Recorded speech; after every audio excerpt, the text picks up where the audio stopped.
Noted legal luminary Prashant Bhushan shares dais with other dignitaries including President of All India Milli Council Khalid Saifullah Rahmani at Devrajas Bhavan in Bangalore on the occasion of grand celebration of the 33rd formation of All India Milli Council today.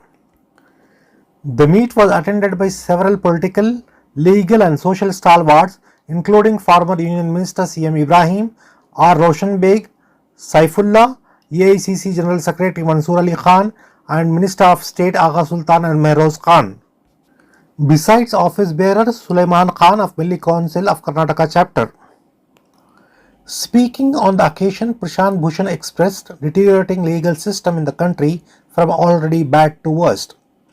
He stated that there has been a smear campaign by the ruling fascist regime in the centre against minorities and treating them as second-class citizens at every level.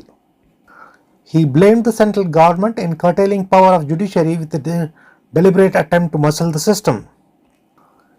He categorically stated that the central government has tried its best to downplay the freedom of minorities and invoked and revoked the legal guarantees and enshrined in the constitution to the minorities at all levels and systematically curtailing of the voting rights of minorities wherever possible to best of their abilities by all means. Speaking on the occasion, Prashant Bhushan asserted that there is still hope and nothing can change India's diversity. Minorities has nothing to worry as the time has come to follow the footsteps of Gandhiji and follow the footsteps of Gandhiji and undertake Satyagraha-like movement as a decisive public opinion against them. He rests assured that a change will come and it is bound to occur through the legal process and democratic means. On the occasion, Prashant Bhushan was honoured with a citation by Khalid Saifullah Rahmani, followed by the release of Milli Council 7 year and a book penned down by Dr. Manzoor Alam titled Empowering and the Marginalized before the presidential address by the President of Milli Council.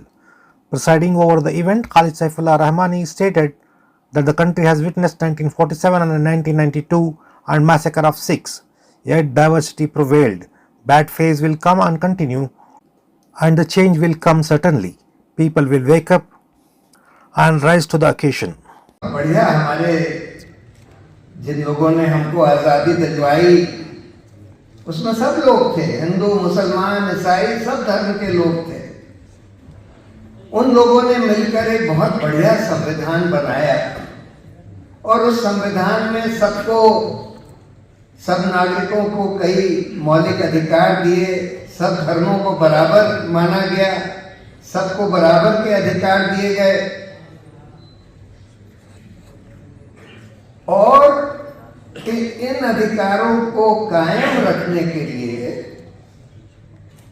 कई institutions बनाए गए जिनको सोचा गया था कि भाई ये सरकार से स्वतंत्र रहेंगे, मौजूदा सरकार से स्वतंत्र रहेंगे।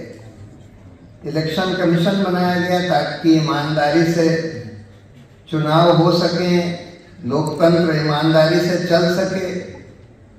कंट्रोलर एंड ऑडिटर जनरल को बनाया गया जिससे कि इस देश की जो संपत्ति है, जो पब्लिक संपत्ति है, इसके अलावा न्यायपालिका बनाई गई। सबसे महत्वपूर्ण इंस्टीट्यूशन जिनको ये दायित्व दिया गया कि वो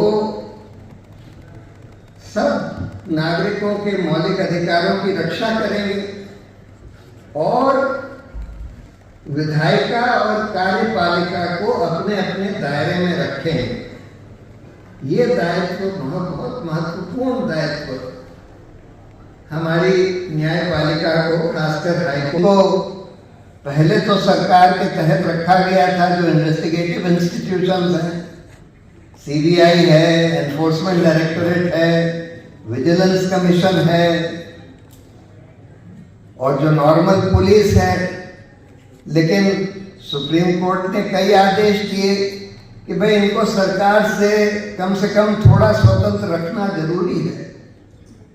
प्रकाश सिंह के केस में पुलिस को सरकार से स्वतंत्र बनाने के लिए कई आदेश दिए गए। विनीत नारायण के केस में सुप्रीम कोर्ट ने सीबीआई को स्वतंत्र बनाने के लिए कई आदेश दिए। सेंट्रल विजिलेंस कमीशन को स्टैट्यूटरी दर्जा देने के आदेश दिए गए और न्यायपालिका ने खुद ही अपनी स्वतंत्रता बरकरार रखने के लिए ये आदेश दिया कि न्यायाधीशों का चयन सरकार नहीं करेगी, बल्कि सुप्रीम कोर्ट के जो सबसे वरिष्ठ जज हैं वो मिलकर चयन करेंगे, जिससे कि सरकार का अधिकार जजों के चयन में करीब करीब तकरीबन खत्म हो जाए या बहुत कम रह जाए। लेकिन आज हम देख रहे हैं कि मौजूदा सरकार ने इन सारे इंस्टीट्यूशंस की स्वतंत्रता को तकरीबन खत्म कर दिया। देखिए, जमहूरी मुल्क में अपनी बात मनवाने और अपने हक के हासिल करने के तीन ही रास्ते हैं। एक रास्ता कानून साज इदारों का है, पार्लियामेंट का है, असेंबली का है। बदकिस्मती से इस वक्त एक फिरका परस्त जमात ने अवाम को गुमराह करके इक़्तिदार पर काबू हासिल कर लिया है और हमें यकीन है कि इंशाअल्लाह रात कितनी भी तवील हो, सुबह में तब्दील होती है, हालात बदलेंगे। लेकिन फिलहाल सूरत हाल इतनी खराब है कि 1947 के बाद इस मुल्क को इतनी ज्यादा आजमाइश से गुजरना नहीं पड़ा। तो हमें अपनी सियासी ताकत को भी मजबूत करना है, अपने वोट को मुत्तहिद करना है, वोटर लिस्ट में अपना नाम दर्ज करना है, इसके खिलाफ होने वाली साजिशों को नाकाम नामुराद करना है। हर आदमी को इसके लिए कोशिश करना है और समझना है कि हमारे एक वोट की भी बड़ी अहमियत है और हमारे एक वोट से भी मुल्क की तकदीर बदल सकती है। अल्लाह का शुक्र है कि मिली काउंसिल इस सिलसिले में कोशिश कर रही है, लेकिन अब तमाम मुस्लिम तंजीमों को मिलकर बड़े पैमाने पर इसके लिए कोशिश की जरूरत है। इंटरफेथ डायलॉग की ऑर्गेनाइजेशन थी और जो आज देश में जो माहौल हो चुका है और जो माइनॉरिटीज़ और शेड्यूल कास्ट के खिलाफ जो ये सरकार मुहिम छेड़ी हुई है, इस समय पे ऑल इंडिया मिली काउंसिल जैसे ऑर्गेनाइजेशंस बहुत ही इम्पोर्टेंस रखते हैं, क्योंकि ये ऑर्गेनाइजेशंस सिविल सोसाइटी हो, गवर्नमेंट ऑर्गेनाइजेशंस हो और दूसरे ऑर्गेनाइजेशनों के साथ एक डायलॉग कर सकते हैं और दूसरे कम्युनिटीज़ के बीच में डायलॉग कर सकते हैं। और इसीलिए मेरा मानना है कि ये पैन इंडिया ऑर्गेनाइजेशन है और हर जगह लोकल लेवल पे ऑल इंडिया मिली काउंसिल को और मजबूत करना चाहिए। चाहे हमारे माइनॉरिटी हल्के के सियासतदान हो या एजुकेशनिस्ट हो, सिविल सोसाइटी हो, इन सबको ऑल इंडिया मिली काउंसिल में आके पार्टिसिपेट करना है और ये जो ऑल इंडिया मिली काउंसिल का जो ऑब्जेक्टिव है उसे आगे लेके जाना है।